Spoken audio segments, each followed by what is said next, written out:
Bonjour, cette semaine j'ai décidé de vous emmener avec moi dans tout le processus que je vais suivre pour pouvoir créer un produit pour ma boutique. Et cette semaine, on va créer des marque-pages d'après des aquarelles que j'ai déjà fait. Je vais récupérer les fichiers des aquarelles scannées, car je les ai déjà scannés il y a quelques temps, vu que c'est des aquarelles que j'ai fait à la fin de l'année dernière. Et je vais bien les nettoyer sur Photoshop et faire une mise en page sur InDesign pour pouvoir les imprimer ensuite. Donc déjà, on va ouvrir Photoshop et on va nettoyer tout ça.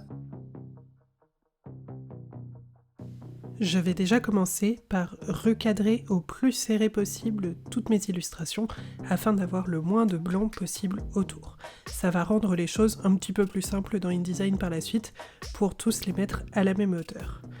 Et ensuite, je vais commencer à effacer un maximum du blanc tout autour pour me retrouver avec juste mon aquarelle sur un fond transparent. Je pourrais utiliser la pipette ou les outils automatiques de Photoshop, mais j'ai pris l'habitude de le faire à la main en effaçant et en ayant une couleur de fond un petit peu contrastée, ici l'espèce de doré en fond.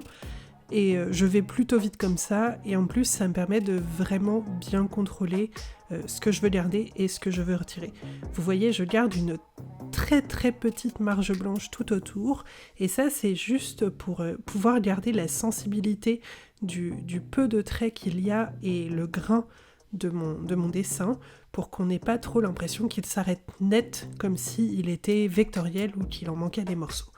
Donc du coup, je préfère le faire complètement à la main. Je trouve que ça me permet plus facilement de conserver l'aspect organique de l'aquarelle. Et ça, c'est quelque chose qui est important pour moi, de ne pas trop travailler mes illustrations sur Photoshop par la suite pour conserver finalement vraiment l'aspect traditionnel.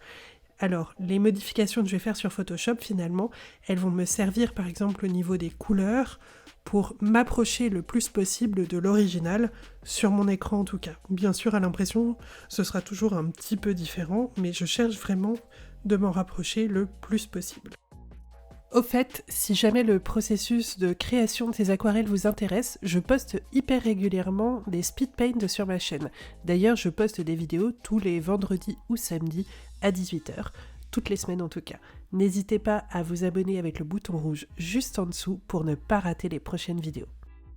L'objectif aussi, ça va être de renforcer un petit peu les contrastes, de rendre de la netteté là où le scan aura peut-être eu certains endroits légèrement flous parce que mon papier n'était pas parfaitement plan, et du coup je vais corriger tout ça aussi, mais vraiment je vais essayer d'intervenir le moins possible pour avoir un résultat le plus naturel possible.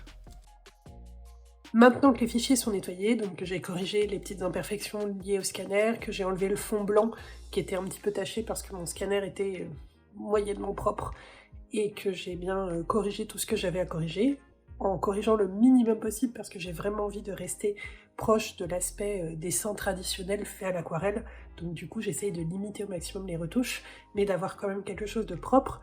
Donc du coup maintenant je vais les passer sur InDesign pour pouvoir les mettre en page, voir un petit peu les dimensions que je veux pour avoir une cohérence entre mes trois marque-pages de mes trois illustrations différentes, donc je pense soit avoir la même taille, soit la même largeur, je sais pas encore, et voir aussi un format qui me permette d'en imprimer le plus possible sur un format A4 pour rentabiliser les frais d'impression et pouvoir en faire le plus possible dans le moins d'impression possible, ce qui évite aussi de gâcher du papier au passage, ce qui est toujours mieux. Et donc une fois que ce sera fait, je sortirai un PDF de tout ça et puis j'irai chez l'imprimeur pour imprimer tout ça sur un papier bien épais, ce que je peux donc pas faire chez moi, et puis redécouper, rajouter des petits pompons, tout ça, enfin bref, vous allez voir. Mais donc déjà, InDesign. J'ouvre donc sur InDesign un fichier au format A4 et je viens importer mes trois visuels afin de pouvoir tester différentes mises en page. Je vais rajouter une petite marge blanche autour de mes visuels, ainsi qu'un petit point qui va me servir à pouvoir faire une perforation pour pouvoir accrocher un petit pompon à mes marque-pages. Je vais faire pas mal de tests de configuration pour essayer de rentabiliser au maximum mes impressions, donc de placer le plus possible de marque-pages dans ma page, et je vais finalement me baser sur, utiliser sur chaque page un seul et unique motif en mettre entre 5 et 6 selon ce que j'arrive à caler sur la page. Et surtout, je vais faire des marque-pages qui vont tous faire la même hauteur. J'ai choisi 13 cm de haut parce que je trouve que ça fonctionne bien comme marque-page, c'est pas trop grand, donc ça rentre dans un livre de poche, mais c'est pas trop petit non plus, ça permet d'avoir quelque chose d'un petit peu joli au niveau de l'illustration, assez grand pour qu'on puisse voir les détails, mais pas trop grand non plus. Enfin, j'aime vraiment bien cette taille-là, et en plus ça me permet de bien pouvoir réutiliser mes formats A4 au maximum, ce qui était vraiment mon objectif ici. Donc ça m'a demandé pas mal d'essais, de tests, c'était un petit peu du Tetris, mais honnêtement j'aime bien faire ce genre de choses, donc même si j'y ai passé du temps en fait, ça ne me dérange pas. Après un premier essai d'impression, j'ai décidé que j'allais pumper un petit peu les couleurs qui sont un peu fadasses. Et du coup, histoire de les rendre un petit peu plus cohérentes, parce que vous voyez, j'ai celui-là qui est un peu plus rose, celui-là qui est vraiment fade, et celui-là qui est un petit peu plus rose aussi, donc avoir un truc cohérent entre les trois. Donc du coup, je vais modifier un petit peu les couleurs, je repasse sur Photoshop pour ça, et après, j'exporte en PDF.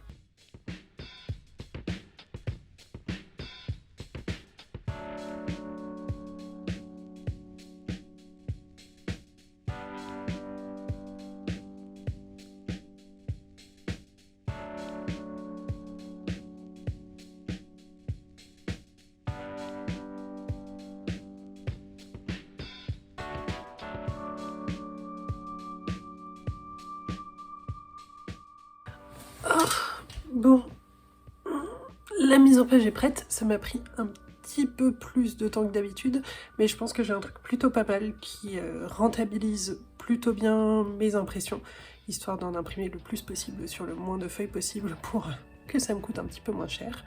Du coup maintenant je vais mettre mon fichier PDF haute définition sur une clé USB et sur une deuxième clé USB parce que je suis parano et que j'ai toujours peur soit de perdre une clé USB, soit qu'il y en ait une qui marche pas, enfin bref, du coup 2 clés USB et puis direction l'imprimeur pour imprimer tout ça sur un papier bien épais et ensuite finaliser les marque-pages.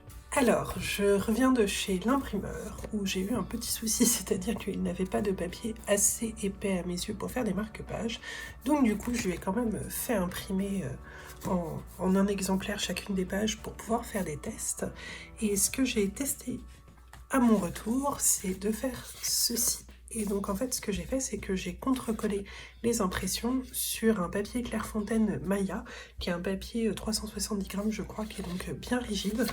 C'est celui-là, et qui a l'avantage en fait d'être coloré, mais d'être coloré à cœur. Donc du coup, il n'a pas de tranche blanche, donc ça fait plus propre. Et donc je l'ai contre-collé sur ce papier-là, et je dois bien reconnaître que le résultat est plutôt pas mal du tout, parce que ça règle deux de mes problèmes. C'est-à-dire que du coup, les marque-pages sont quand même bien rigides, ce qui fait qu'ils vont être durables, et qu'en plus, le dos va être coloré, ce qui sera un petit peu plus sympa et fera mieux fini. Alors bon, j'ai fait avec la couleur que j'avais donc pour mes tests, donc c'était cette espèce de bordeaux là, que j'ai en grosse quantité, je sais pas trop quoi en faire. Ça fonctionne pas si mal avec mes petits pompons bleu marine, mais du coup je suis allée acheter, vous le voyez en arrière-plan là, le même papier mais en bleu, et donc je vais pouvoir faire la façon de mes marque-pages avec l'arrière bleu, ce qui sera assorti aux petits pompons et aux détails de mes aquarelles. Après, le rouge bordeaux, ça fonctionnait pas mal parce que ça faisait un rappel de ça aussi, mais bon, je préfère le bleu quand même, je sais pas, qu'est-ce que vous en pensez vous? Et donc, je vais faire la façon des marque-pages et puis on se retrouve plus tard. Ça bouge.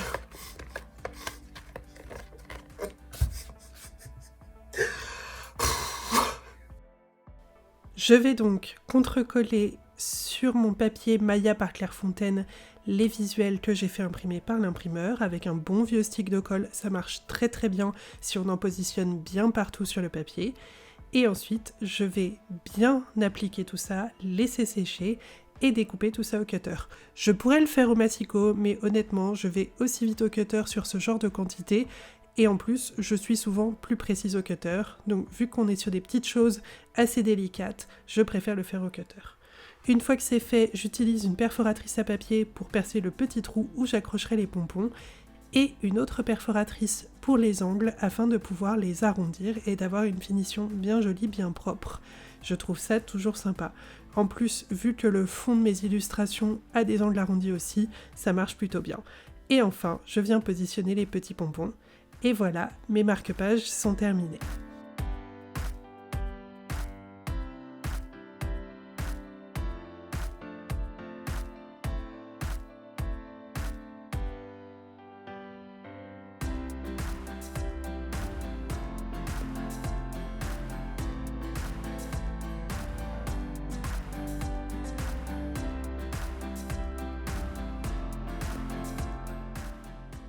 Et voilà, les premiers exemplaires de mes premiers marque-pages d'après mes illustrations sont prêts.